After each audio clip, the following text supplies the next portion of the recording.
going to stop at 28 because 28 is very important. If you look at it, the question comes right. They ask the question. Let's go back to key number. What is the duty of a prophet? To do what? Y'all say it like y'all mean it. Y'all say it. Y'all know it. Y'all act like y'all scared. You know, most family, we ain't gonna have that today. So if the duty of a prophet is to save nations from the wrath of Allah, right? Then we come back to key 26, 28, and it says, why did Allah send Yehoshua? As a matter of fact, let's go back to key 24. Who was Yehoshua? He was a prophet of Allah. He was a prophet of Allah, right? And then we're going to go back to where it says, now what is the duty of a prophet is to do what? Okay. And then we're coming back to 20. Why did Allah send Yehoshua, which is a prophet, to this earth? And then the answer is to do what? Save the Israelites from the iron hand oppression of the pale-skinned nations of who? Europe, who were governing a portion of Palestine At that time. So that means the Israelites were under the oppression of who? Okay. Now, if our prophet now tells us that how he's Yehoshua, come again. Then he says, 2,000 years ago, those who were with me then, are with me when? And those that were when? Against him then? Or against him when? Okay. We're going to get into today's teaching, but I want to mess with this for just a quick minute, because I have to get y'all to understand is the same process that he used 2,000 years ago is the same process he's using when? Today. Because he's telling you, I came then, but I am him come again. And then he said, listen to this key. One day he was talking, he said, boom, he jumped about this high. He said, 2,000 years ago you got me, but what? I got you today. So he questioned, well, what does he want to do? What it was that he didn't get to finish 2,000 years ago, that he had to come now in order to finish. Then he said, well, what was it? He wanted to set up, which was the national divine movement in where? America, in order to do what? Save his people. So now the question, then he says again, what? Thou hast prepared a table for who? For me. Where? In who? In the presence of who? In the presence of his enemies. Because when he was working 2,000 years ago, where was he working? Behind closed lines again. The Europeans was governing what? Palestine, right? So he was working then 2,000 years ago. You got me now? Everybody on that now? So, what was he not able to finish? Was able to finish the whole salvation of his people. Because it was cut off when? When his own people brought him before who? Mr. Pontius Pilate, and brought him up on what kind of charge? Sedition. Pilate examined him, and what did he say? I found no harm in this man, right? Nobody never really spent time on the teaching to figure out exactly what is he actually saying. What Yehoshua was teaching them was how to stand up and be a pure people. Nobody has a problem with that. Nobody does. Even today, probably don't have a word in anybody being what? Self-reliant, self-independent, because when we read last week, what did we say? We showed you the charter from the UN, right? Where it's saying that how they wanted to end every form of what? Colonialism for those people who are under colonial rule, right? That means people being governed by who? The colonials, right? The European nations again. They wanted to put an end to it. Here's no Woodrow come now with the plan to put an end to it. Most of our people, they keep fighting to stay where? Stay in it. Stay in it rather than basically fixing the problem and following the prophet. There's only one way a nation can be saved. One way.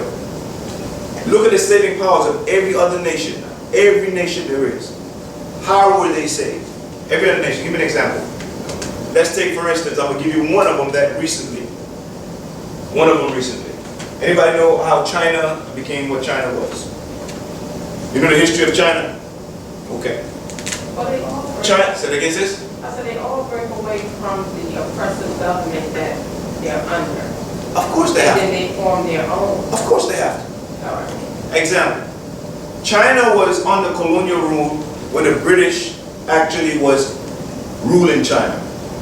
And they had all their people strung out on opium. Strung out. So they were of no good, no use for themselves. Strung out on opium, state of mind, no good. And I'm going to show you how we are. And I'm going to use the same thing to show you how the salvation and how you save a nation is all the same way. So, Mao Zedong now, we ain't even got into this lesson yet, but it's important we said this. Mao Zedong, in order for him to save his own people, the Chinese, he went into China, right? And that's what he did. He fought the British, but not only fighting the British, he had to look at his own people and find those who were what? Messed up in the head, strung out on opium. And you know what he did with them? Anybody knows? Did it again? He killed them off.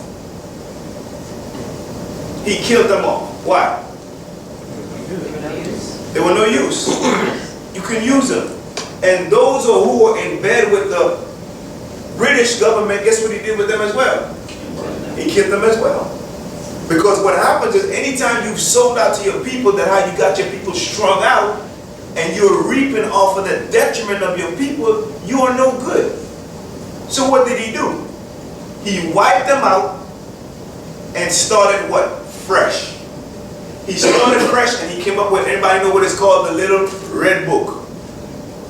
And in that Red Book, he has teachings of how to do what? Be themselves. Teaching you how to do this, how to farm, how to and you got to stick by that Red Book. Now, can anybody say China has risen and became a great nation? Anybody? Yes. So what they did was, Mao Zedong was considered their what? Their prophet.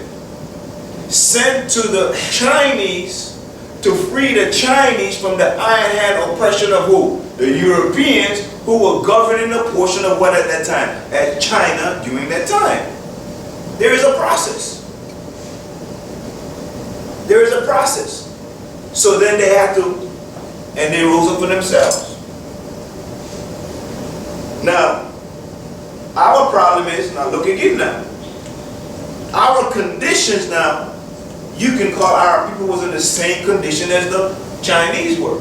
Mentally what? Messed up.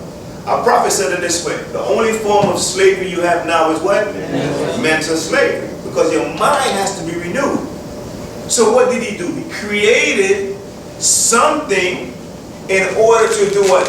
Teach his people how to do what? What was the purpose of the Moorish Scientific America? What was the foundation? In order to do what? To teach them how to be themselves. Why? Because you want yourself. Your way of thinking was messed up. It still is. So how do we get you to the point where you realize you got to be what? Reliable, self-contained, self-independent. How do we do that? I got to give you your own red book, your own teaching, your own understanding, so that you can unfold into who you are. That's how you do that. The children of Israel, the first time they were what? The last time they were in bondage was under Egypt, right? Okay. Pharaoh had them in bondage. Pharaoh released them. They didn't have to fight for it that time. Although God sent Moses and showed the Pharaoh and showed down the plagues, and then Pharaoh finally said, you know what? Take you and just go, just go. So he released them. Now, there were those that were born during that captivity in Egypt, right? They helped make Egypt a great what? Empire, did they not? Yes. They did all the farming, all the bricklaying. Even to this day, they say they built the pyramids. We're going to just go with that, okay? So the pyramids is the wonders of the world. But the pyramids been built before Abraham even actually was born. We know the truth, okay? So but that's just what they got our people thinking. So they, let's just say they built the greatness, they built the pyramids. Here's what most of our people say now. We get to that. When Pharaoh released them, what did they do? They packed up. Pharaoh gave them reparation, gave them some gold, gave them everything, and sent them forth. So they went. Crossed over the Red Sea, spent 40 years in the wilderness. Then under Joshua, they went into what? The promised land. Watch this now. But Pharaoh did what? Release them. Did they stay there? No. They went. Now, our people in this day, these 2,000 years now, Pharaoh released us. You watching me now? Here's the problem now. Now look at this, because the prophet tell you, look at the saving powers of every what? Of other nations. Take those saving powers and do what? Save yourself. So if every nation that was under an oppressed people, being oppressed, have taken those saving powers and walked away, built their own, saved themselves, wrote their own rules, own this, own that. Why are we the only people in this day and this time? Why would Allah send us our prophet to go contrary to every other method? Why? Anybody got an answer? If he didn't do it, so we're the only ones that wants to stay where we're at and continue begging to be a part of something that had us oppressed. It doesn't make sense. You can't free yourself that way. Because if it did, you'd be free already today, right? What's the use? So what we're doing now with NA, trying to please accept me into this, and okay, you said to do this, I did this, am I free? No, okay, go to school, learn and get an education, and you're going to get a good job and you're free. How many times have we done that? Has anything changed? No, because it's their system and they're going to continue changing the rules. So you will never reach it, so you can't be yourself. You're not free to unfold into who you are, because you're always under what? You're always under Pharaoh. Now, let's get to this now. We're getting into it. So, if 2,000 years ago, the children of Israel left, crossed over, spent 40 years in the wilderness. You ready? And then we're going to get into it. And I'm going to get into the lesson today. It's funny how Allah came in here with a plan. But the plan always gets changed based upon His will. Islam? Okay. 40 years in the wilderness. The first time. Let's just put first 2,000 years. This time, this is Noble Drali. I am Yehoshua, come again 2,000 years ago. You got me? Now I'm here. So there's 2,000 years now of today. Our people was released. What do the nation of Islam, or what do we call this? What the wilderness of what? Of North America. So we got the wilderness. After slavery, they released, spent 40 years in the wilderness. After slavery, 1865, guess what happened? You think automatically that we was basically going to be free? We got to spend those same years in where? In the wilderness. Not 40 years, but we've been hit worse. So it's more than 40 years. Now, why did they have to spend 40 years in the wilderness? Anybody know? Give me an understanding. Who knows why they spent 40 years in the wilderness? To get the elders that are stuck in the ways to die off. Okay, good. You said it. Make it plain now. To do what? The old mindset had to die off. So the old mindset has to die off. Those that lived during that bondage in Egypt had to die off. The Bible says it this way. When Moses went up to the mountaintop to do what? Fashion the 10 Commandments, right? What were they down on the bottom doing? Arguing, saying what? We had it better where? In Egypt. We want to go back to Egypt. Why? Because they had what? At least Pharaoh was doing what? Feeding them. He took care of them. Building any nation from the bottom up is always going to be what? Hard. Because now, if you remember the lesson of last week, when I spoke about Abraham Lincoln, said, here's what your problem is. You rather stay amongst us and eat what? The big piece of chicken, rather than go out there and raise your own chicken. You remember that? So that's what they were doing. Complaining. Pharaoh fed us this and that in between. Same thing here. Our people from 1865, we had to spend at least 80 years in the wilderness. But I'm going to deal with it. That's a whole class that I'm going to give. But I gave you a number. It's 80 years, twice as long. So what happened now, watch how powerful your prophet is. Drew Ali said that it was going to be what? The third and fourth generation who would come in to see the good of basically what he did. Why did he say that? Let's talk now. The who? Old heads has to die off. You see? So your prophet already know how things work. So if you look at it now, that first, second, and third, and fourth, because he spoke about that. But then there's a generation here I speak about. So what happened is, if he says the third and fourth would come in seeing, that means while he was laying the foundation and preparing the table, right? He used, let's say, the first, second generation preparing the table. That's why he said he had to build on the backs of snakes and scorpions. That's what he said. That's my word. It's his words. Why? During this era of time now, I'm coming to the lesson, I promise y'all. I'm coming to the lesson. Whenever you teach, you always have to put yourself in the presence of time. So during those times, when the prophet was speaking, it was mostly in the 13s, 20s when he did most of his work, right? He left us in 1929. Let's just put it that.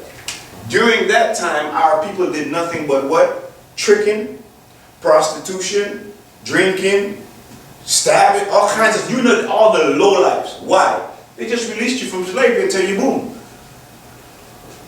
Go fend for yourself. Now, we had those that were part of certain societies that the Europeans used to put in position. But those aren't the one that prophet came for. Who did he come for? Those were in the wilderness. Everybody follow me now? Because Jesus said, when I will make you what? Fishers of who? Men. He never went to the rulers or those who were basically living off of what? The fat.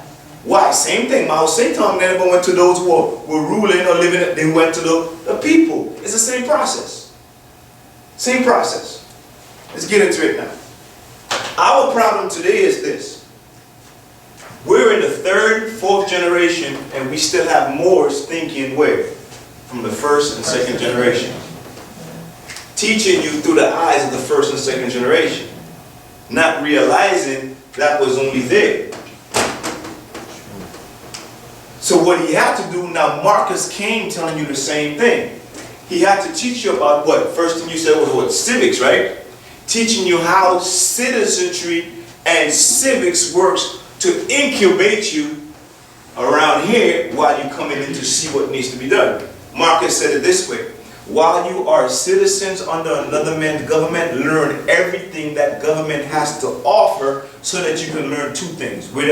What to do, and most importantly, what not to do. So then when you come into your own, you know how to be a pure and what? Clean nation.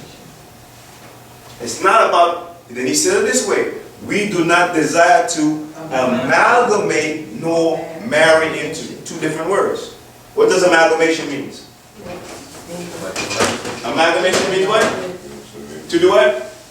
Mix and mingle and mingle. Mix and mingle to come under one unit. That's amalgamation. When we speak of amalgamation, most of our people speak of amalgamation, they think about marriage. We don't want to amalgamate you, Ukraine. Yeah, you think in marriage. But then why did he say amalgamate nor marry into? It's two different things. The prophet is a beast. But they don't understand that. Amalgamation means to bring everybody under one unit, under way of life, under thinking. Now what does acculturation mean? Anybody know? Acculturation means what? Give up your culture for another. Give up your culture for another. Let me put it up on the board, okay? And then we're going to get into the teachings after this. I have to do this because it's very, sometimes, turn the camera back to me, brother. And I want you to, this is where we're going to go now. Okay.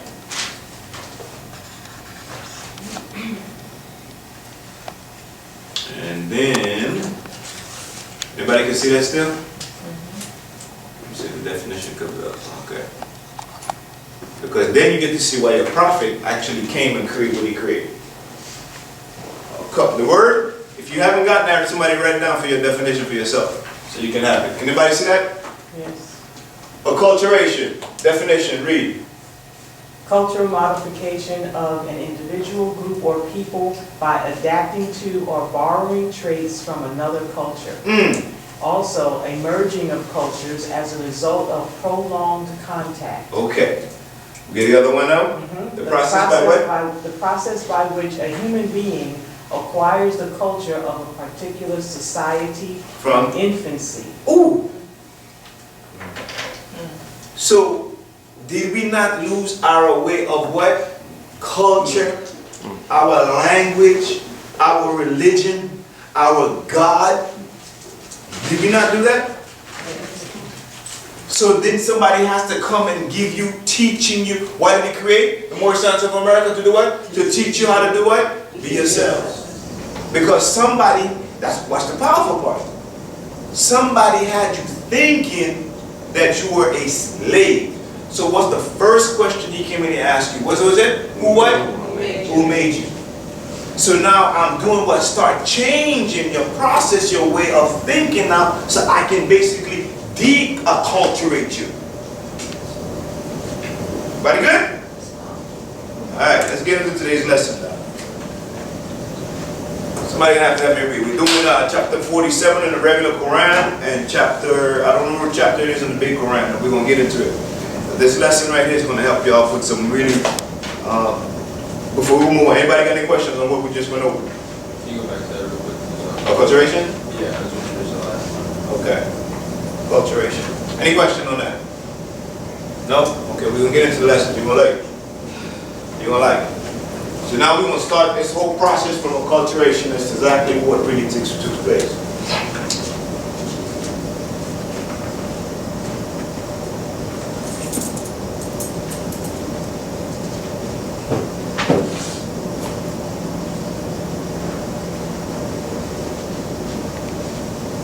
Alright, everybody good? Alright, let's get into today's lesson now. Let's get into the lesson. Can somebody read for me? What chapter is it? We're speaking of Egypt, the capital empire of the Dominion of Africa. What chapter? It's in 46, chapter 47 in the regular Quran, which is this one. In our study guide, the big one, what chapter is it? I want to say 68 or something. Is 47 too in there? No, it shouldn't be in there. It's two different chapters. Look for the topic.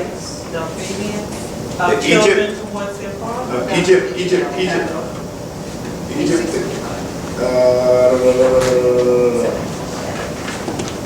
That's why I gave you all earlier so we can move on.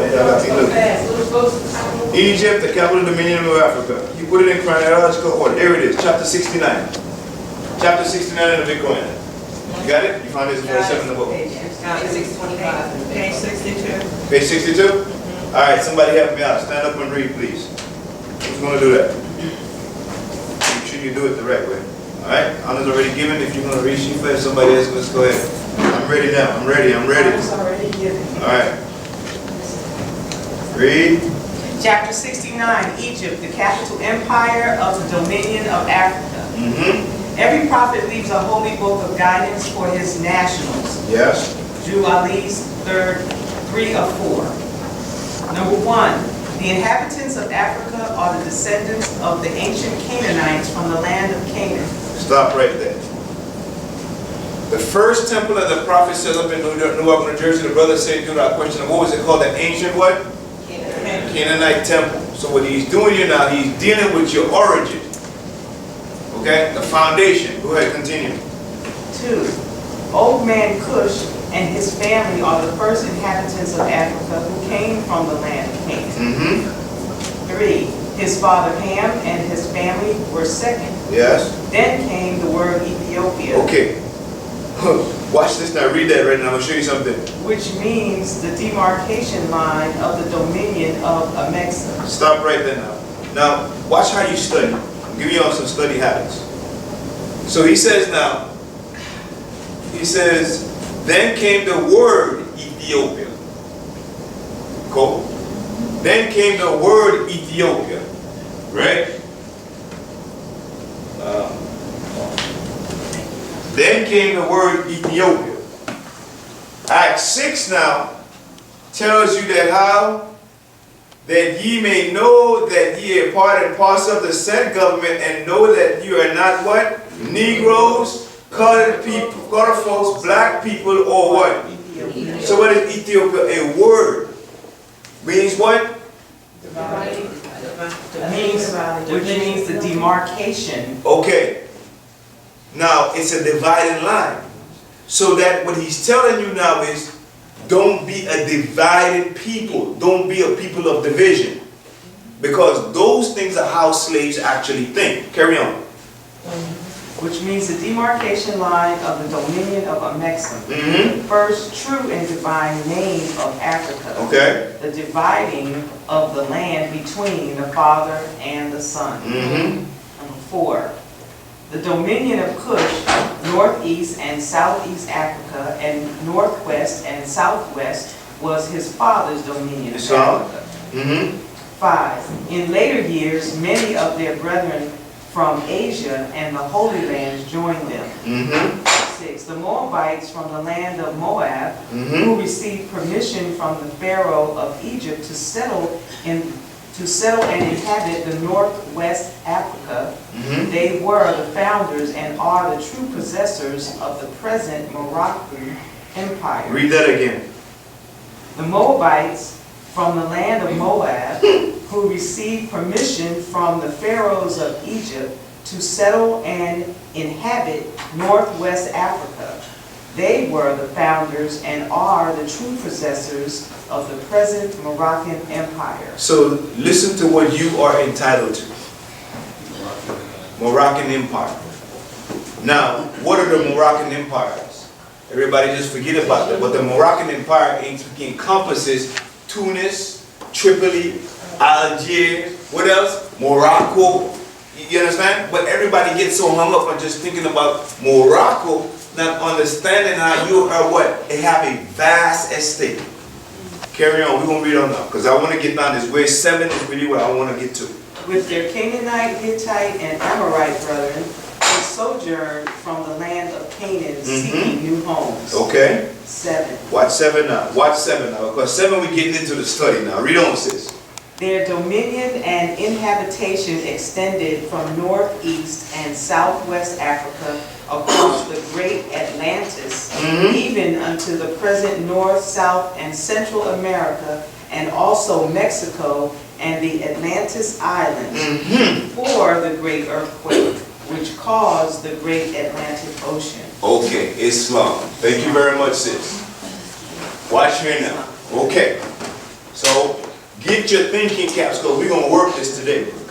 And when we're done today, you're going to understand exactly where we are, why we're in this position, and how you can clearly see where your prophet is basically trying to take you. Okay. So now, we have already established where the dominion of our people is supposed to have rulership over. We already established that. Okay. How many people know of the Moors actually rule in Spain? How many people know? You do? Okay. So we ruled Spain from what year? 700 until when? 14 what? 1491, 92. Okay. So 700 to 1491. That's Granada. Moors lost Granada. Now we've already established that how the empire been known or over here way before even the great Atlantic what? Ocean or divide. So that's already etched in stone. Now the Moors now are actually in Spain now. Do you think that they know of the empire being way over here in Spain from 700 to 1491? Yeah. Do you think that they know about this whole way over here? Do you think so? Yeah. Make sense? Everybody can understand that? Okay. They know. They know because they sailed and did that with brothers. So something happened now. We lost in 1490 what? 91. 1492. We have what you call the Reconquista of what? Which I spell it. Not reconquistador where the Europeans are reconquered or conquered. I put construction, no Q. It's supposed to be a Q. There you go, reconquistador. That's the Spanish. Where the Romans now, or even the European nations, are starting to reconquer what was taken from them from 700 to 1491. Now, the first universities and schools that Europe had was established by whom? By the Moors. We did. So now, is it safe to say, we got universities, is it safe to say, somewhere within those universities, there are maps? Yes. We can say that, right? Right. Okay. I'm an ex-soldier. So I'm going to tell y'all something. When we go to war, some of the first places we want to take over is what? The library. The libraries. They did it in Alexandria, right or wrong? Yeah. Why? Because the library now has what? The history and the treasure trove of that whole nation. Right. You got me now? Yeah. So you want that information. We did it in Iraq. We did it in when they took over Alexandria, the Library of Alexandria. That's war. You only go to war for because I want spoils. Like you got something that I want. Okay, that's when you go to war. So now, that's why we know that how when they reconquered, they got what? Universities and castles. Because all the cathedral that you see with the European churches, etc., guess what they are? They're Moorish castles. Yeah. So your information for what's going in there, where do you think those information end up? In their hands, but where is it locked away? Most of it is where? In the Vatican. So your information of who you are, your history, etc., is it safe to say? Is it safe to say that they know about the Moors or your empire across the what? Atlantic Ocean? Is it safe to say that? All right, we working. All right, because my job, just like Lou Double-Jurali's job, is to, if I could only get you to do what? You would do what? Because it got to be plain and simple. He also said, make it, watch the scripture now, make it as plain so that a baby can do what? Understand. I ain't giving you nothing that you can't take for yourself and you can't understand. I ain't got to tell you something that you can't prove. Because this is no hocus pocus. I'm going to give you something that you can touch.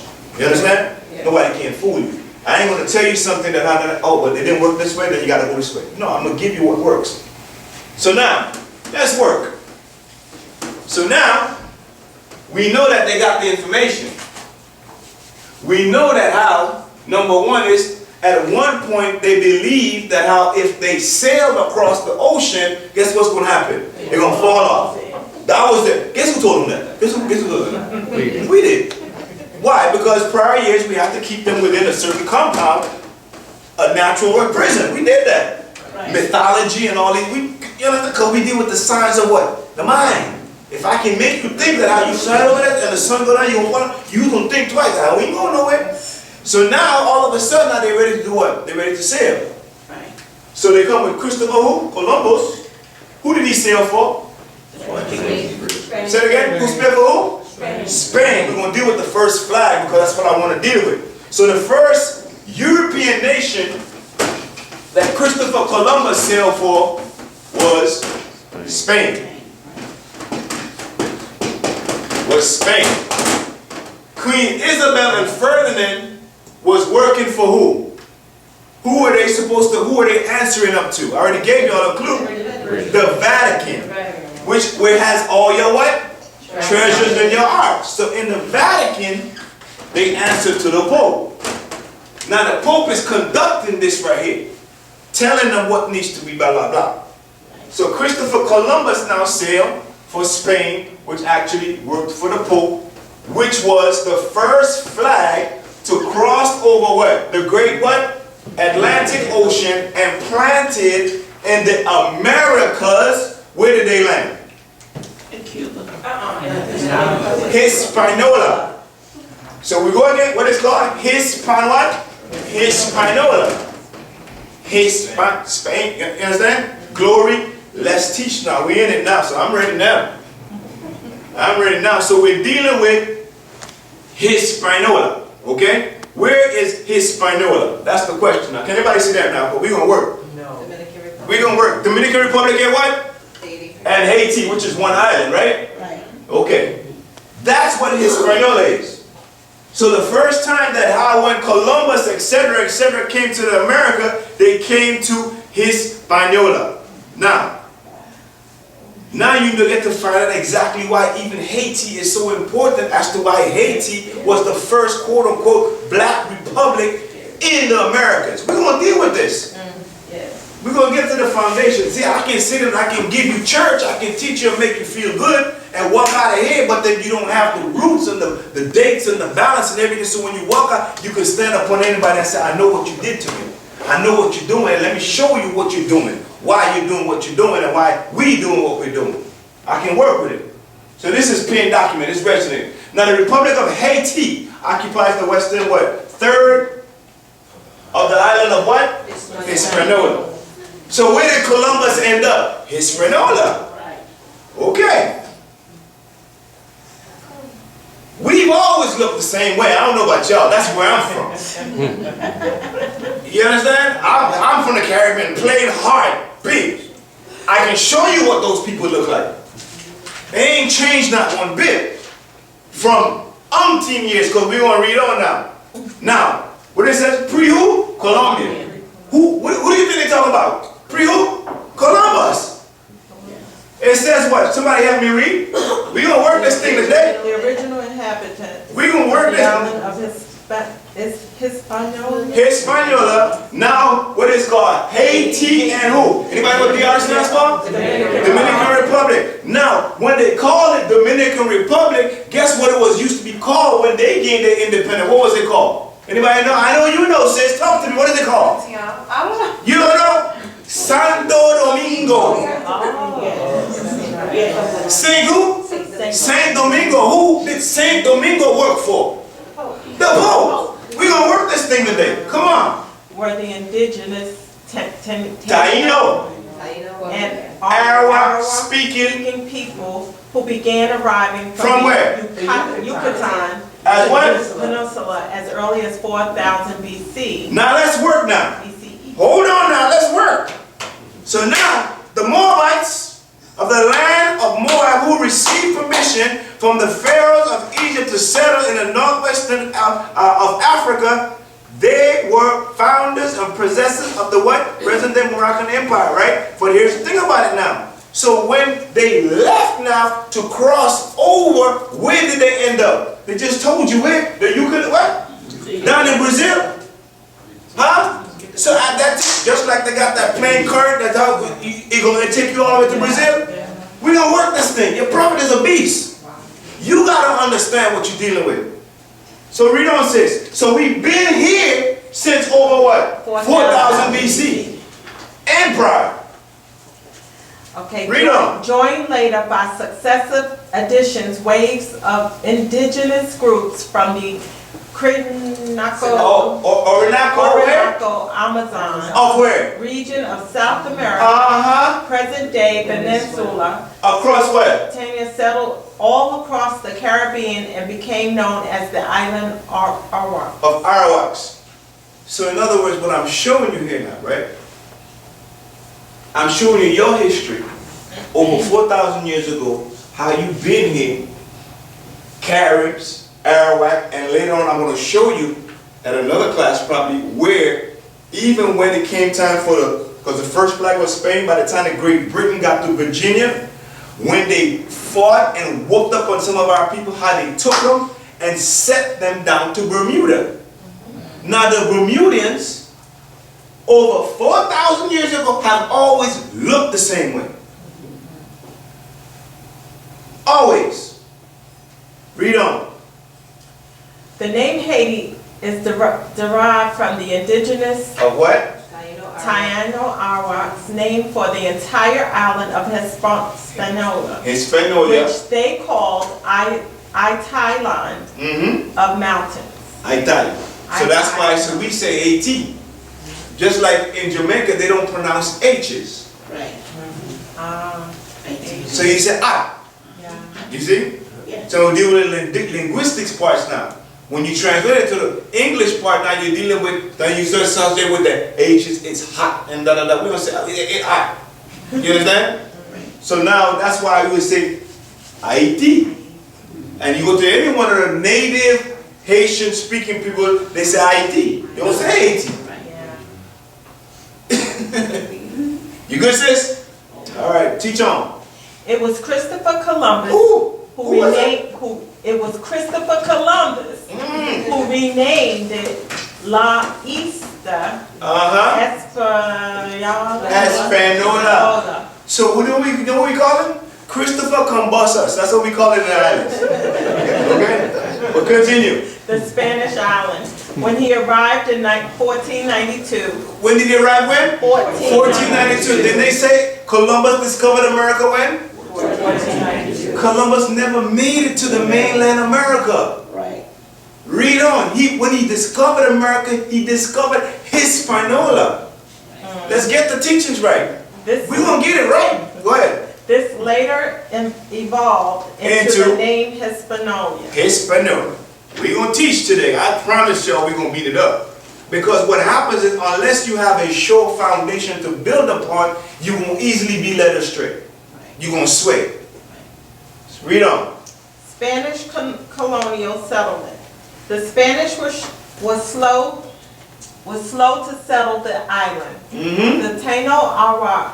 Okay, so let me give you the pronunciation of it, okay? Taino? There you go. Taino. Arawak. Arawak. Destroyed the first Spanish settlement and Spanish attempts to obtain gold using Taino labor after 1502 provided unprofitable. There was continued indigenous resistance, and Taino Arawak, who were not killed, disappeared into the remote mountains. Okay, now, we've always fought them. Right. They just had bigger guns. Now, where did they run? Into what? The remote mountains. Right. Why? We know exactly where to go. The Maroons of Jamaica, when they fought the British, where did they go? To the mountains. It's the same process. We're using, continue now, sis. Spanish establishment of sugar plantations did not meet with long-term success. The Spanish introduced sugar cane from the Canary Islands after 1516, and the need for forced labor on the plantations led to a sharp increase in the importation of West Africans. It was also led to the first major slave revolt in the Americas in 1522. Okay, so we're talking about the Americas again. Now they're telling me that we're celebrating 400 years of slavery in America. Now they take you to what? 1607, and they got this big thing talking about Virginia, first colony, and blah, blah, blah. Why are they talking about Virginia, first colony? Show you why. Masonically speaking, what? Were they not three ruffians that hit you in the head? Yeah. The first one was who? Spain. Spain. The second one was who? And the last that hit you and buried you, the death blow, was Great Britain. 16, we're going to talk about when they set up the colonies, etc., and buried you in a shallow grave in the northwesterly corner. Why? Because they're the ones who did the worst damage to you. So now somebody has to come and give you the correct teachings to raise you up, because you've been hit so low. You think slavery in the islands was bad? Yes. But you up here on the mainland, our people up here in the mainland have no clue, because all we're fighting for now is to do the same thing, which is what? Amalgamate. And he tells you, come out from amongst her. Be ye separated. The scriptures tell you it. Read on. Enslaved West Africans, Wolof Muslims, led an uprising on the sugar plantation owned by Diego Colon, the son of Christopher Columbus. Thank you. Many of the insurgents escaped to the mountains and formed the first independent African Maroon community in the New World. Didn't they just speak about Maroons? Okay, continue. Thereafter, increasing numbers of imported Africans kept escaping into the island's interior and linked up with residential pockets of indigenous Taino Arawaks, creating expanding communities of African Maroons by the 1530s. Maroons bands had become so dangerously pervasive, the large arrived groups were required for travel outside the, fledgling Spanish plantations. Okay, so watch this now. Do you not think that the Africans, West Africans, right? Number one is, remember you got the demarcation line. Right. Do you not think that they and their brothers kind of look alike? Yes. Didn't Yehoshua, when he was born, went into Egypt and hid? Right. Were they not the same people? You got the same thing going on again. But we gonna teach. So we gonna teach. I'm gonna get to, you did it already? No. We're gonna stop there when you read it, and then we're gonna pivot.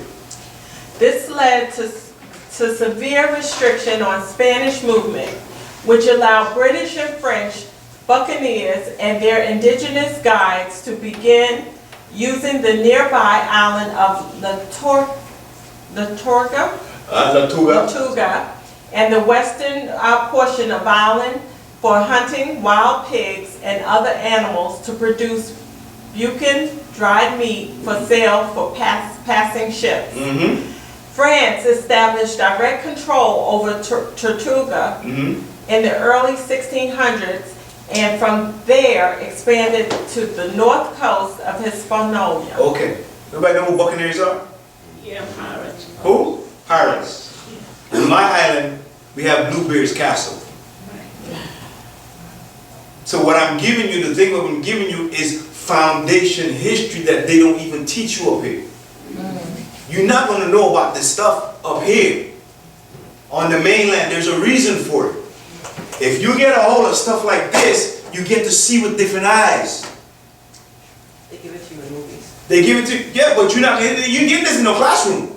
You ain't doing this in no education system. Pirates of the Caribbean stuff. I was about to say that. Pirates of the Caribbean. We have a hotel, it's called the Buccaneer Hotel. Not only that, I can show you documents where our people, as far as the years 1200 been on my island. Not only that, we have a folklore on my island where actually they say the bones that they found actually belong to Mansa Musa. That's a different story. I ain't ready to put that up yet. Because, anyway, let's work. So we're going to deal with the three Druby brothers, and then we're going to bring it up. Now, if Columbus now, the furthest he ended up, and it's in the document, the furthest he sailed up to was who? The Bahamas. Never made it to the mainland.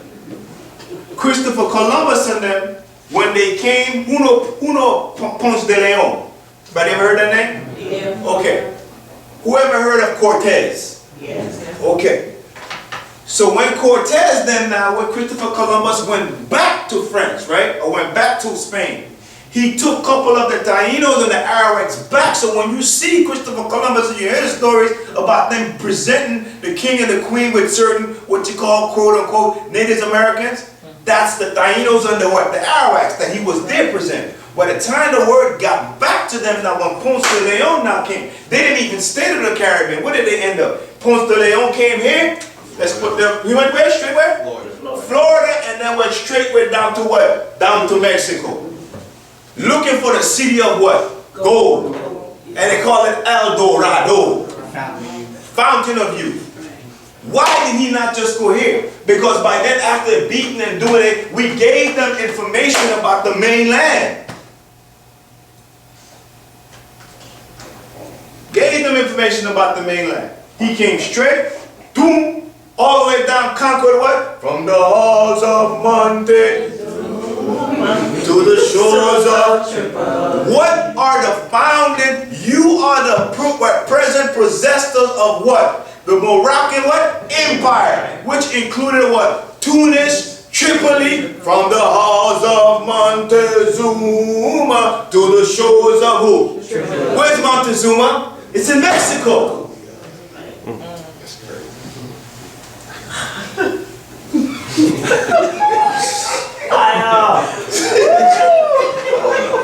Burn y'all up today. We ain't playing it today because I'm tired. I really am getting tired. I'm getting tired. Sometimes I lay awake and I want to cry. Because this thing with the miseducation of our people is just messing them up. I'm tired of it. I'm ready to go get my children out of school. I'm tired. I'm tired. Alright. So now, Christopher Columbus sailed for Spain. Children, not kids. Did I say children? You said kids. I'm ready to get my kids. Sorry. The rules, Spain is considered a sovereign power. France is considered a sovereign power. Great Britain is considered a sovereign power. So the way that you do business under France is one way. The way you do business under who? Great Britain is another way. And the way that you do business under Spain is another way. They each have the power to write their own rules, their own regulations, and their own what? Customs. So as they conquered most of our people, what happened then? We became more what? Subjugated and amalgamated and lost our way of life, and we became an amalgamated, what? Mated nations of people and did what? Acculturation laws. So what did Noble Drew Ali do? What do you have to deal with? Some of the oldest mosques in the Western Hemisphere, guess where it is? Cuba. I'm giving you your history. I'm giving you your foundation. Why did Noble Drew Ali go to Cuba in 1928? I'm giving you your history. Read. To do what? Of course. Where were you first even done? Cuba and what? He talking about Hispaniola. Cuba is part of the German islands. Why Cuba? Because all of the chiefs and the governors of the what? The Southern Americas, etc., or Americas were meeting at the Pan American Conference. That's what they were doing. So what is he going? Talking to his people.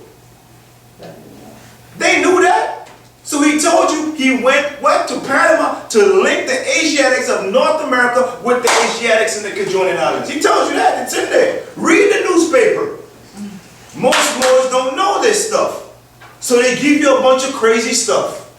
Islam. Islam. I don't know how true it is, and I got to do the Talk to me. I may be able to help you. If I don't know it, I don't know it. It came on my Facebook page, and I get real leery when stuff comes on my Facebook page. But they said that Haiti's supposed to be joining back with the African Union. Oh yes, that's true. Okay. That's true. You validated my finding then.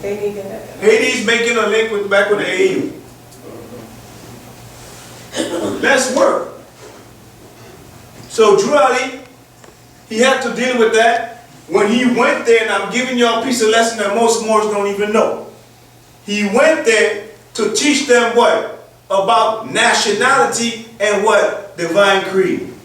When he met with the other governors, etc., he came back with a pure mandate.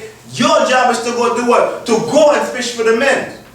Bring them back. Uniting of the Asian. Uniting of the what? Asian. It tells you. If they don't have it, they don't understand. So we won't teach. When he got there, the governor of Mexico was not there. So when he came back to the United States, what was the first place he went? Mexico. To Mexico. Why? He had to give him the same thing, to let him know the blueprint. Jeez. Alright, let's work. So now we're going to go now. We're going to take about this 400. We set up on this. I want to pivot. I want to pivot to where we at. So now, everybody alright? Yeah.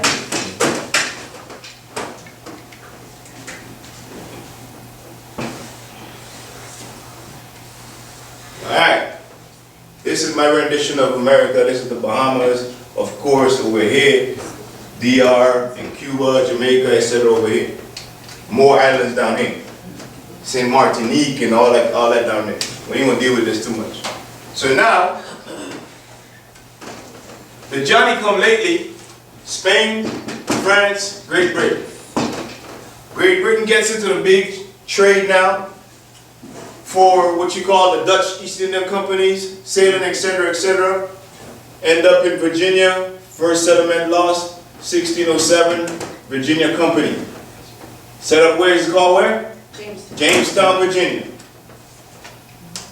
Jamestown, Virginia is where the British first came in on this thing. They're the last to come. What's that word again? What? Jamestown, Virginia, or Virginia Company? Jamestown, Virginia. Oh, you like my chicken scratches? Jamestown. So now remember, you are a sovereign power. That means you have your own rules, your own everything that you can establish. So now, the establishment that we're under was everything under what? From Great Britain now.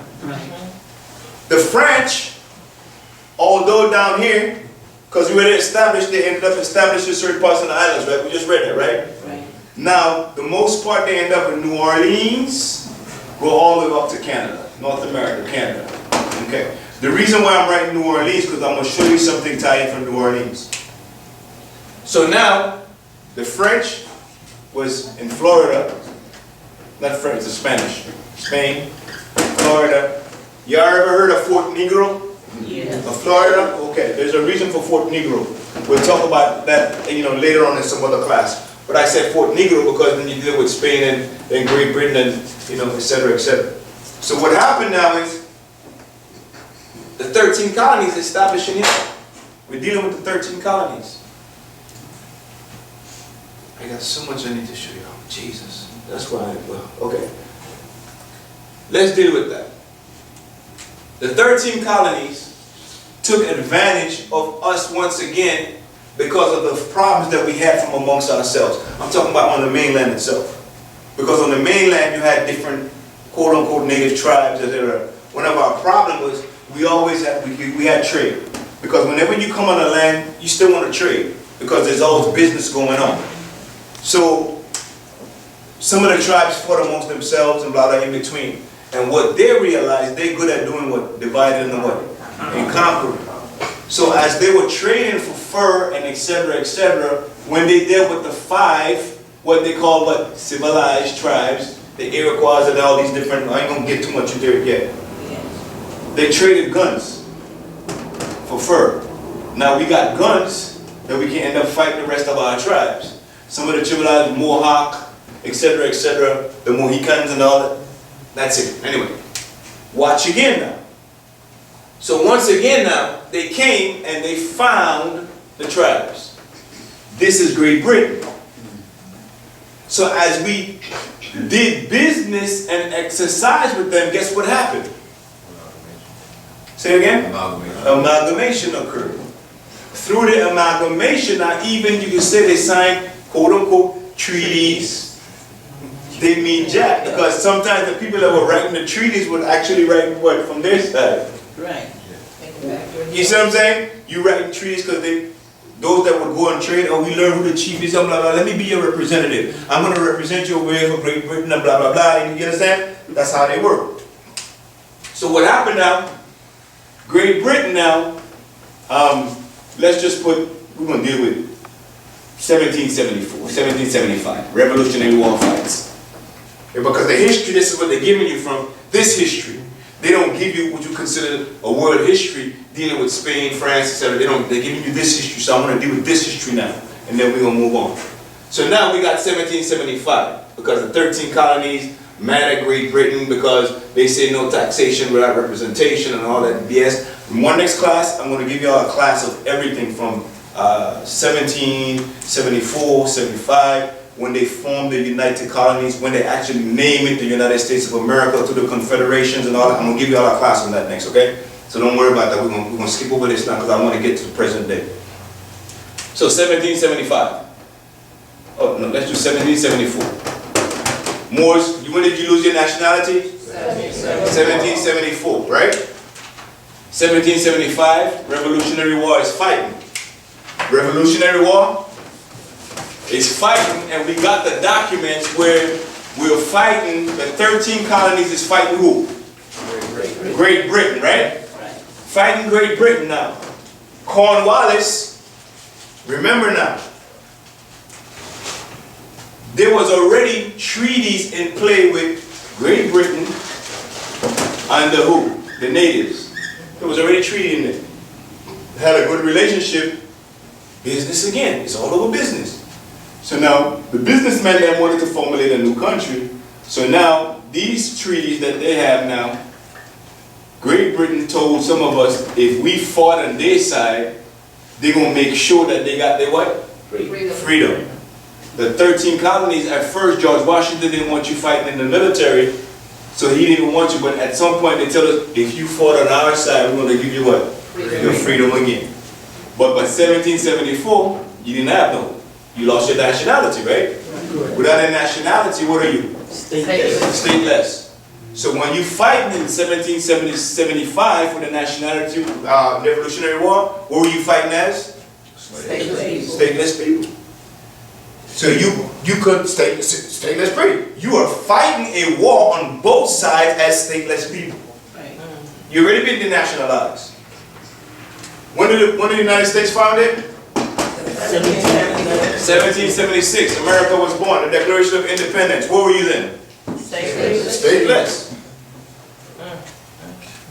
Our men were stateless. The majority of them. And the reason why I said that majority, I'm going to later on deal with the peace and friendship treaty. I'm going to show you exactly why I'm saying majority of them. Okay. Now, the war is won. The United States now is a sovereign nation. So now it must have its own flag. It must have its own document to govern this sovereign nation. That document is called what? It's a constitution, but it's called the Articles of Confederation. Okay. Now, Articles of Confederation. Under the Articles of Confederation, see, this is 1776. Okay, you know what? I'm going to let you all read this. Okay, good. All right. Oh, yeah? I'll let you, that's 50 cents. Oh, you knew, I know. That's 50 cents. That'll be 50 cents, 50 cents. Okay. Now, I'm going to give you a little quick history and then we're going to go in. And then I'm going to get to the Articles of Confederation. Now, watch this. Now, this is before they broke away, okay? Back on the Great Britain. Give me all this quick piece. The Articles of the Confederation of the United, what is it called? Colonies. Of who? New England. Okay. Now watch this. You notice the name has changed from colonies and then it goes to what? The United States. Okay. Now this is what they're saying. The Articles of the Confederation between the plantations under the government of Massachusetts, the plantation under the government of what? Plymouth, the government of so this is the separate colonies. They all have their own what? Government. Because you need a government to govern the people. Now watch this now. Somebody read that for me, this part. Whereas read. I want you all to read it because this makes me feel good. Read it. Where it say what? Whereas we all came into these parts of America with one and the same end and aim. What's a good piece? What's a good piece? What's a good piece? What's a good piece? What's a good piece? What's a good piece? Read that. Namely, to advance the kingdom of our Lord Jesus Christ and to enjoy the liberties of the gospel and purity with peace. And whereas in our settlement, by a wise providence of God, we are further dispersed upon the sea coast and rivers than was at first intended, so that we cannot, according to our desire, with convenience, communicate in one government and jurisdiction. And whereas we live encompassed with people of several nations and strange languages, which hereby may prove injurious to us or our posterity. And forasmuch as the natives have formerly committed sundry insolence and outrages upon several plantations of the English and have late combined themselves against us, and seeing by reason of those sad distractions in England which they have heard of, and by which they know by are hindered from the humble way of seeking advice or reaping those comfortable fruits of protection, which at other times we might well expect. We therefore do conceive it our bounder duty without delay to enter into a present consociation amongst ourselves for mutual help. For what? Mutual help and strength in all our future concerns. That as in nation and religion, so in other respects we be continued one according to the tenure and true meaning of the ensuing articles. Wherefore it is fully agreed and concluded by and between the parties or jurisdictions above named that they jointly and severally do by these presents agree and conclude that they all be and henceforth be called by the name of the United Colonies of New England. What's happening here? What's happening here? Formulating government. They formulate not only their government, but they formulate a strong bond amongst themselves to do what? To be powerful. So when we, or if we decide that we're going to fight against them, they what? They all agree that they basically are not one unit. That's why it's called the United Colonies. Why? Because then they were all separate colonies doing their own thing. Now, we're going to get to Articles of Confederation. There's a reason why I did that. All right. Now, you asked me about this, and I think I'm going to give you 1774. Okay. Okay. Whereas since the close of the last war, what last war? 1757, Indian, French and Indian War. But that's a different thing. Okay. I'll give you all some history now. The British Parliament claiming power of right to bind the people of America by statute and all occasion whatsoever, had in some aspect expressly imposed taxes upon them, and in others under various presidents, but in fact the purpose of raising what? Revenue. It's business again. Had imposed rates and duties payable in these colonies, established a broad commissioners with unconstitutional power and extended the jurisdiction of the courts of admiralty, okay? Not only for collecting said duties, but for trial causes merely arising within the body of the county. Okay. So, remember I told y'all, we made a treaty agreement whereby, and we're going to pick it back up, I got y'all, we got to work this, whereby they would only remain on certain parts of the mainland, which is mainly Virginia, etc., this part right here. But as more Europeans start coming in, they started requiring more what? More land. So now the British colonies now has a British army. The British army is only fenced and has protection to protect what? To protect the colonies. Because you have logistically, let's take for instance, I got a 500 standing man army to protect this right here. Now we got more people coming in. It's no longer 500, it is now what? 1,000. You see? So now I got 1,000 people now I need to protect. So instead, can 500 people protect that? No. What do you need? More what? More soldiers. So if you need more soldiers, what do you have to raise? More money, more taxes. But what they want now, they wanted the land and not being able to pay the British government what? Taxes. So that's why they're just getting the land, And the British government was like, hold up, man, y'all getting us in trouble because we got treaties here. With them people that we don't. But once again, what do they want? Grabbing land. So hence the problem. So those that grabbing land, when they conspired now in 1774 to break away from the government, that's who you're dealing with today.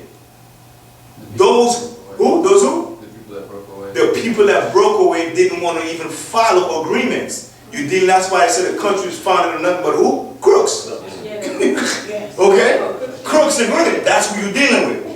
That's who's in power. So now, we're getting on.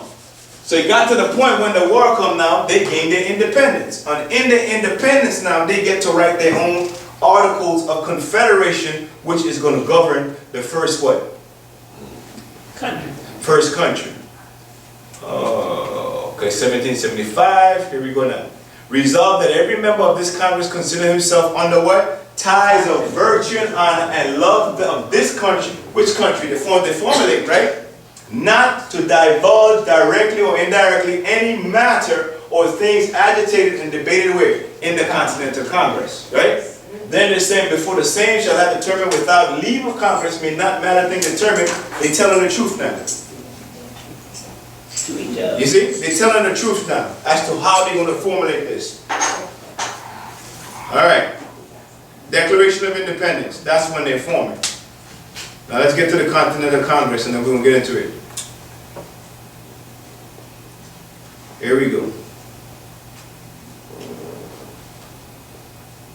Here we go on this one. Articles of Confederation. Peace and love, brothers. It's not missing. All right. This one. Articles of Confederation, March 1st, 1771. To all whom these presents shall come, we, the undersigned delegates of the states, affix our name, sending greetings. Articles of Confederation of what? What kind of union? Perpetual. Perpetual union between the states of who? New Hampshire, Massachusetts, Maryland, and Providence Plantations, Connecticut, New York, New Jersey, Pennsylvania, Delaware, Maryland, Virginia, North Carolina, South Carolina, and Georgia. Then at one time it was called United what? Colonies, right? Then it says the styles of this confederation shall be called what? The United States of America. Okay. So now, that's the perpetual union. It's these states. If anybody wishes to join the union, who are they joining? These states. Y'all on it? All right. So they're joining the Confederacy. They're joining the Confederacy. Now, here's what it says now. Watch this. And I'm going to show you how we have things have to change now. Each state retains what? sovereignty, Read on. freedom, and independence, Mhm. every power, jurisdiction, and right which is God by this confederation expressly delegated to the United States and Congress assembled. That still stands. That all power is not delegated to the Congress still remains with who? The states. That's why elections technically are still what? It's supposed to be a state issue. Driver's license is still a state issue. Each state can have different driver's license, etc., etc. It says they hereby into a firm league, friendship with each other. What else? Common what? Defense, Uh-huh. the security of their liberties and their mutual and general welfare, binding themselves to assist each other against all force offered to or attacks made upon them, or any of. I cut y'all off. That's good enough. I cut y'all off intentionally because we're going to get down to it now. Okay.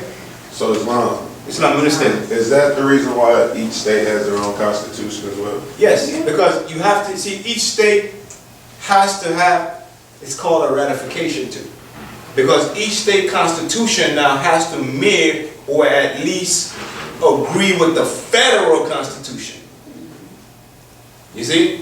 So when they met again in Philadelphia in 1787 at the Second Continental Congress, that's the founding document that each state is governed by now. Because now each state now has to abide, that's why the federal government can, this is not what you said. This is what you said you're going to abide by. This is what your agreement that you made. When did you make that agreement? When we met back in Philadelphia in 87. When you said, what kind of government do we have now? You said it's a republic, you can keep it.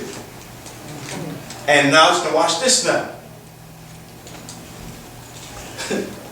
Watch this. Let's get into it now.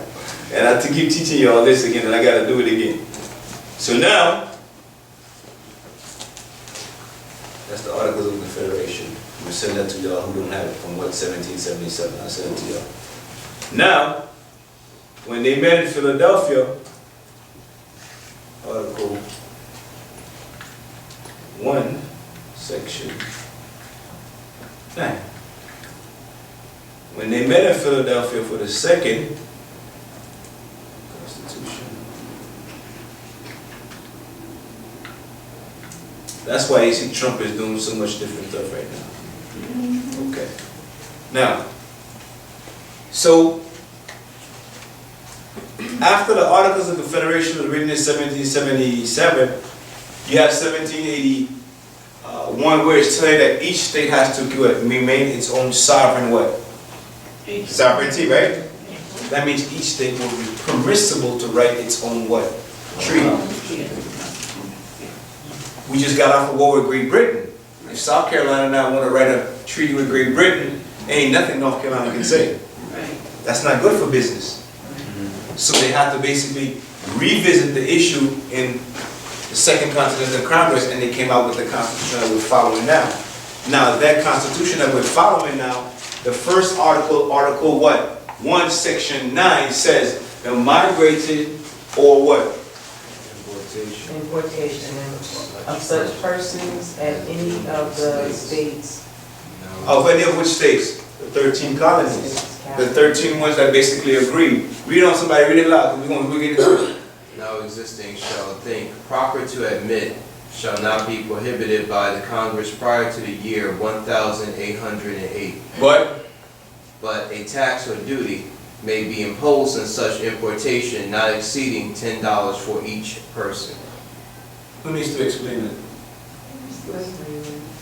So that's what they're saying. What they all agreed upon was what? Slavery.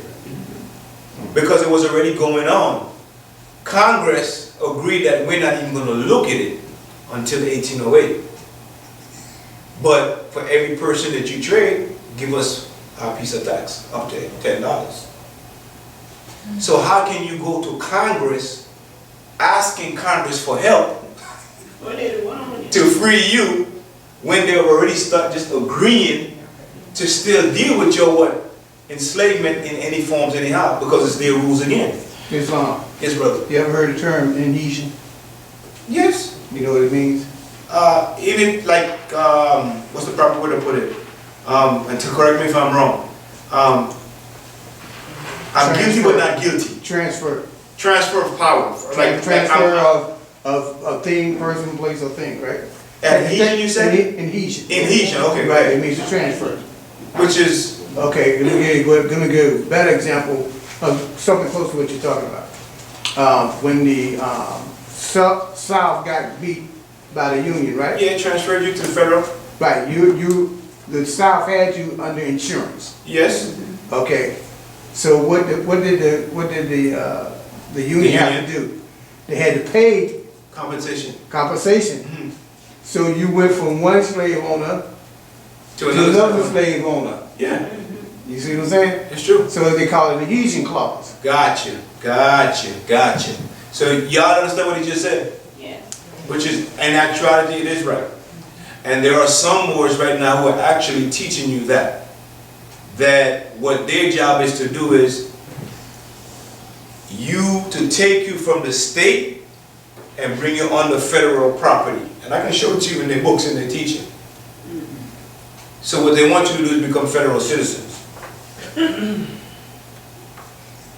teaching you that. Only federal citizen, if I'm not wrong, only people that's considered under federal citizenship are the federal employees, right? Well, if you're working for the federal government, technically you're supposed to be, yeah. But remember now, if the war ended, right, and it's called confiscation of property, we're actually now, we're taking something from, because you ain't free. Right. Remember that now. Right. So who has to have control of you? The one who won the war. The one who won the war. That's why you got the 13th, the 14th Amendment, which is under assumable what? That's the assumable to transfer. You got it now? It's called booties of the war. The booties of the war. Spoils of the war. I would go on, but go ahead, Chico. No, you speak. We've all had to learn from each other. Say what you want to say. No, and that's why, see, remember when AIG in 08? When it went bankrupt? Oh, yes. Yes. What continent didn't have to worry about none of that? They never have to worry about any of that. It's Africa. Because Africa don't have a social security system. You see what I'm saying? So since everybody's under that straw man deal thing, right? Where they are, They're tied to the market. tied to the market. That's why they go in and pillage and rob Africa. No need for that because Africa has natural resources. Goes everything. Right. So Africa say, guess what? We're not playing that paper game with y'all. Yeah, we don't need to. We don't need to. But guess who's tied to the paper mostly? Europeans. No? We are. We are. We are. So that's why in 2008, Goldman Sachs and et cetera, was one of the biggest insurers of slaves.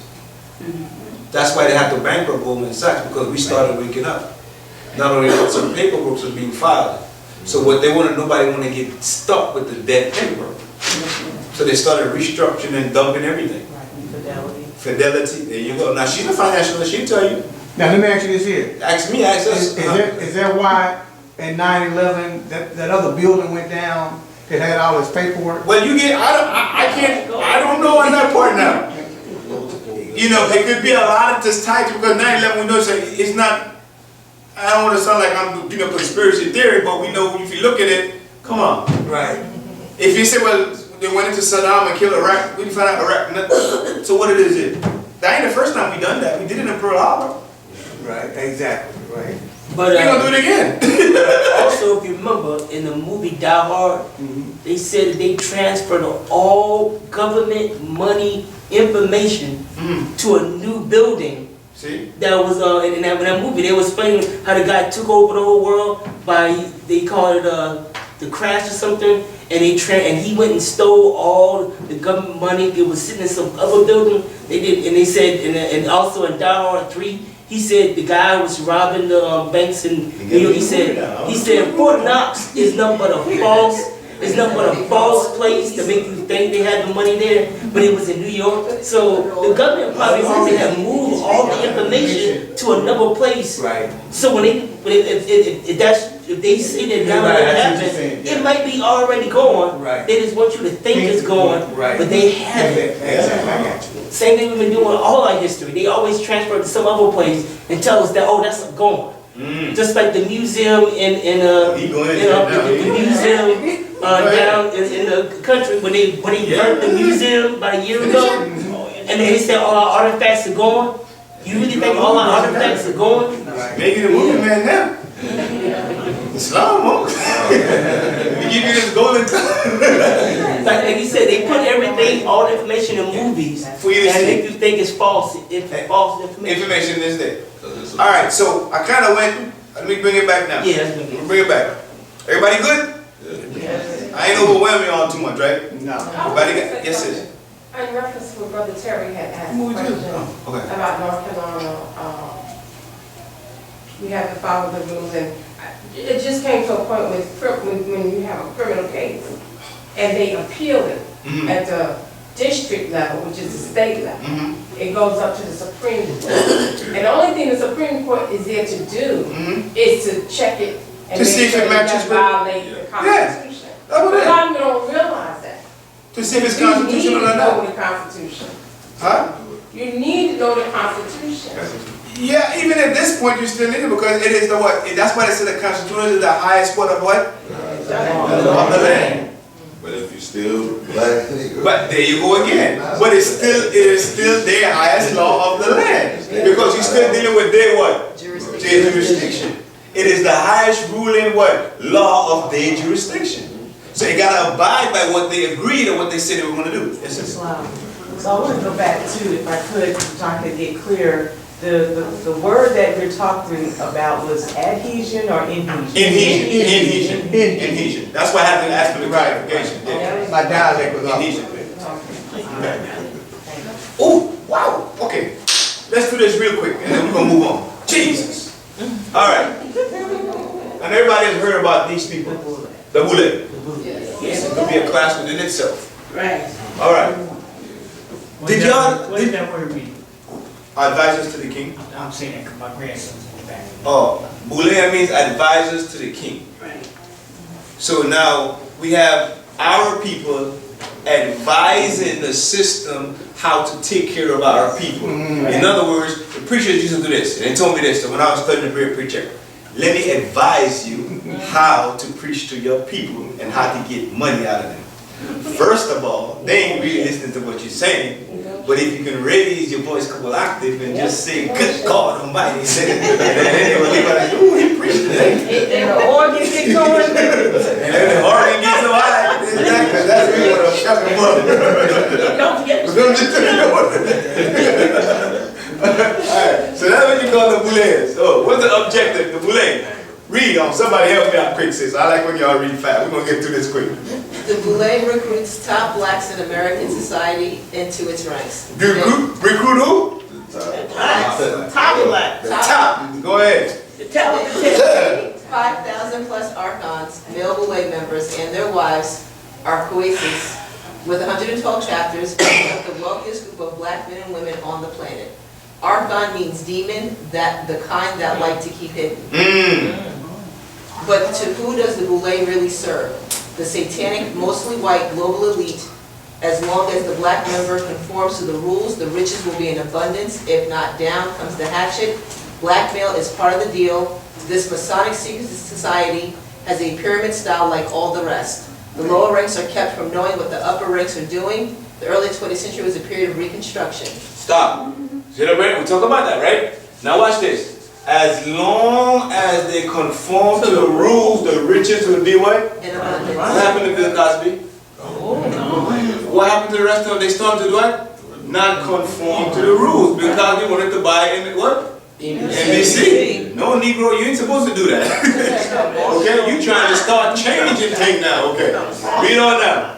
Marcus Garvey's Back to Africa movement was in full swing.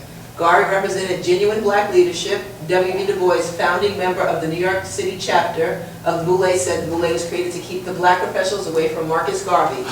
The remaking of the House Negro was necessary to institute a group of blacks who had vested interest in protecting the elite white system. It was not about selling out brothers and sisters for power and money. The majority of black lawyers, doctors, engineers, and accountants were members of this secret club. Okay, now, you remember this right here? The early 20th century was a period of what? Reconstruction. What was the 1895 what called? Compromise, whereby we would do what?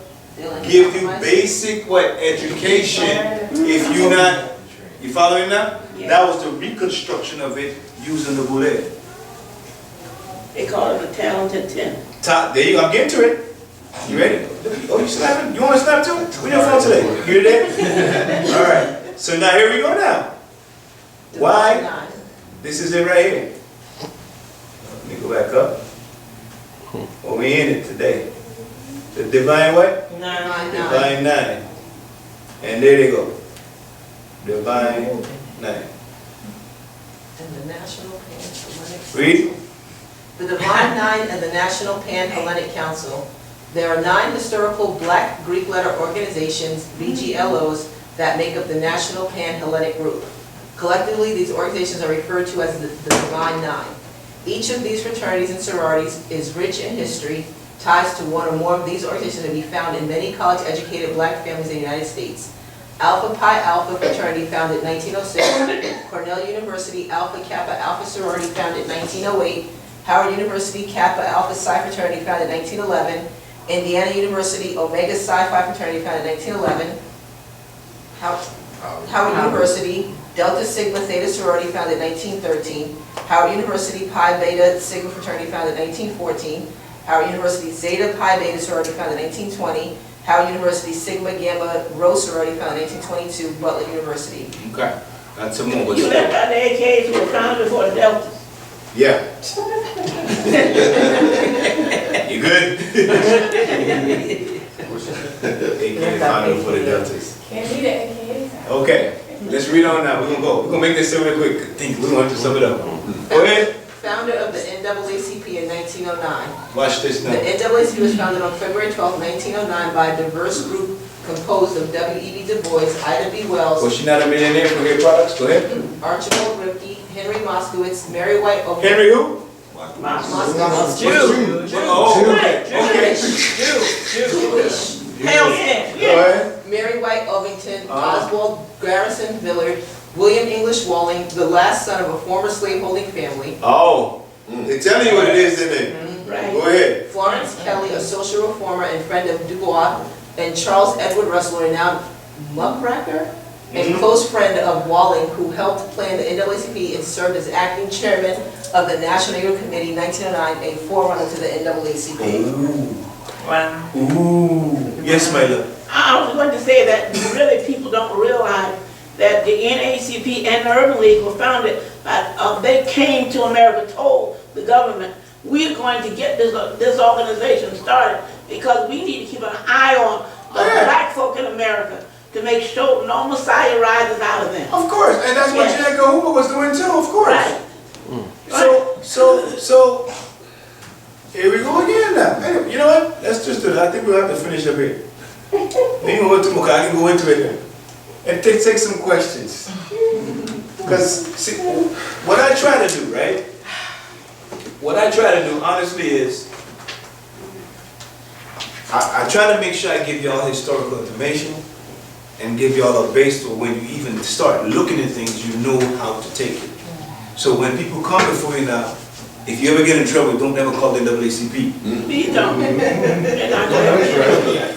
I'm just telling you, for what? You know what their purpose is. Right. So true. You see what I'm going at now? if our people don't have this information, you wonder what's wrong with us. Why we in the position we are? Because they don't have the right information. Now you can navigate right. Now there's no need to go, well, I need to form peace and friendship treaty and all that kind of foolishness and all that document. For what? It ain't for you. The peace and friendship treaty tells you that how even if the United States was supposed to, if one of its subjects have been done wrong, you supposed to, or the United States even supposed to pay, or Morocco's supposed to come and get you. Morocco ain't gonna got nothing for you there. Ain't done nothing for you. It's not for you. It was about you. It's slave trade. Anyway, question? No questions? You serious? Everybody good? I know I ain't that good. I don't care what y'all say. I know I'm not good. We still thinking. You still like it? We still thinking. You still thinking? Well, that's what I want you to do. Keep on thinking. Then you can say yourself. Then you can say yourself. So when somebody comes, you run. You run. Say like, I think you trying to entrap me, brother man. Don't make too much sense right here, brother man. You're trying to trick me. Anybody? Nothing? Any announcements? Nothing? Oh, sugar. Okay, so let me recap before we close out then. So what we're going to do is, don't forget, Cali and Tidwell is down doing the last day of the Vegan Festival. It's R&B today. It's R&B today, so I guess we can go down there and dance while we sell some fruits. And then after that, the next Sunday after that, everybody be back together. And then the Sunday after that, the sisters, you're going to take control of the class. I want to do that. We'll talk about the topic. So, sisters, y'all get ready. I'm going to have y'all up front. Let me see. Anybody got any contributions? Make sure y'all see Sister Felicia so we can take care of business. And then, I guess that'll be it. Any books, anything? Anybody to buy, purchase any books, anything like that? See what I mean? Those who weren't able to go down with us in South Carolina, we had a wonderful time down there. Taking care and feeding the community was awesome, brother. We look forward to coming back down. So I need to talk to you about that and see what else we're doing and how we're going to navigate all of those ways. And that's it. Let's close out. Who's up? Got anything to say? I'm gonna put this out here. Please do. Sometimes, you know, in our growth and our development, our National Sister Grant, he talks about a principle called a hierophant. You know, the God that's within that speaks, right? And I'm putting this out here. Night before last,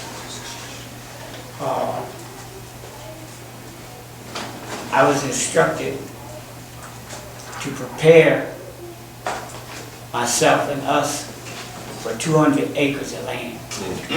Now, one of the lessons that I've learned, right, in my travels, right, is that any time that you receive something like that, whoever you are, wherever you are, the great God Allah has already put forth the provisions for that to happen. So I'm putting it out there, right, and also showing how it has already began. I went and shared it with Brother James Sanders L. And he already knows an individual that has the land. So now the next phase is begin to go and talk to the individual, right, on how we can begin to negotiate that process. Even if doesn't necessarily mean when you say 200 acres. If you really know, 1 acre of land is as large as a football field. Yes. Right. So even if we start with 1 acre, what is the purpose? See, in our grand Quran, right, in chapter 4, can't remember what ayah it was, it says, men, we're talking about the women too, learn their inner life by things that they see and do. We as the Moorish nation, we need a show and tell. Islam. Where is the Moorish town? Islam. Even though we own the land, right? But we're in transition, right? And I'll be the first one to say, I'll actually, man, when I really look at some things, right?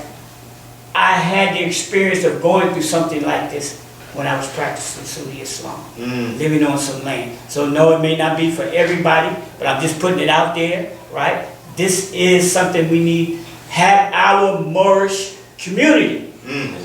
Why? Because see, once you establish the land, you establish your laws on the land. See? Where we can live the way that the great God of Allah wants us to live. And then the people, right, will flock to the land. We don't have to worry because we're a sovereign nation. We're protected by our own government. This is one of the classes that the brothers. So I just wanted to share that. That's beautiful, y'all. I say, give me a round of applause for that. Islam. Islam. I like to back that up, and three things. What land gives you? It gives you equity, it gives you interest, and most importantly, it gives you leverage. Yep. Let me tell you, I'm going to try to tell the story real quick. His brother went to the bank, and his dad had left him a lot of land, right? But he didn't have no money.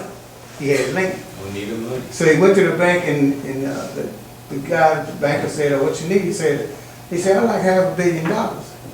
And he asked the brother, he said, he said, "You got the interest?" He said, "Yeah."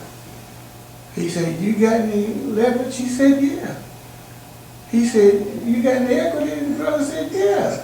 He said, "Well, what you got?" He said, "I got 40 acres of land." He said, "Give him what he wants." Give him how much money he wants. You know what? So you see what I'm saying? That's the power of land. My mother told me this one day, where I told y'all, so one of the islands in the Caribbean is called St. Lucia. And in St. Lucia, it used to be owned not only by the Spanish, but by the French. And my family has so much land up there that how the government comes to us and asks to buy a piece of land. She said, "Son, let me tell you something. Your mother may not be rich, but we have land. We have land, and not only that, they don't make no more land." So hold on to the land if you have to. But anyway, that's beautiful. I love y'all, family. It's been wonderful. Let's do this. Let's close out properly, and then move on. So Islam.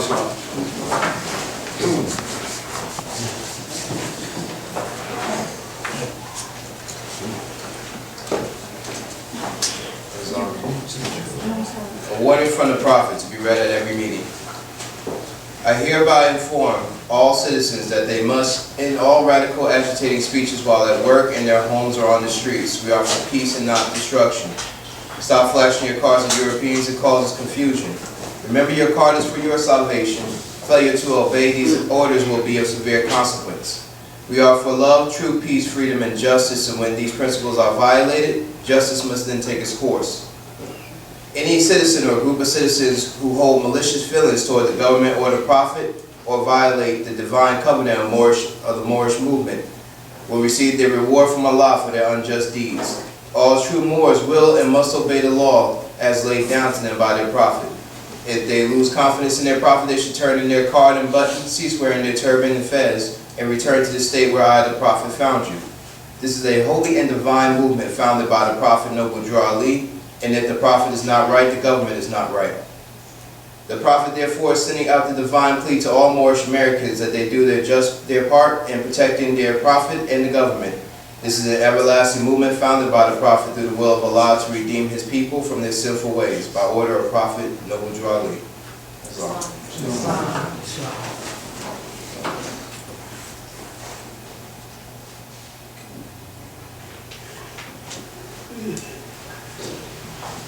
First, I rise and I give praise to the great God Allah.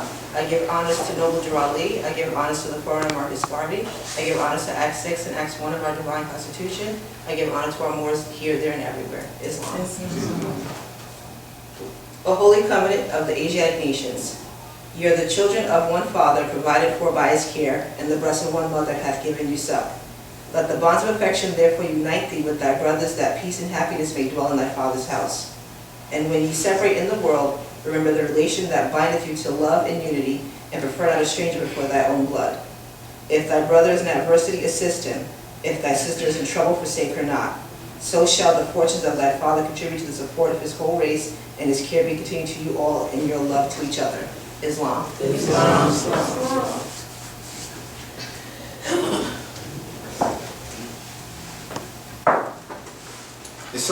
Islam. Islam? Islam. This meeting is now officially over according to Act 2 of the Divine Constitution. Now go in peace mode with each other. Islam. Islam.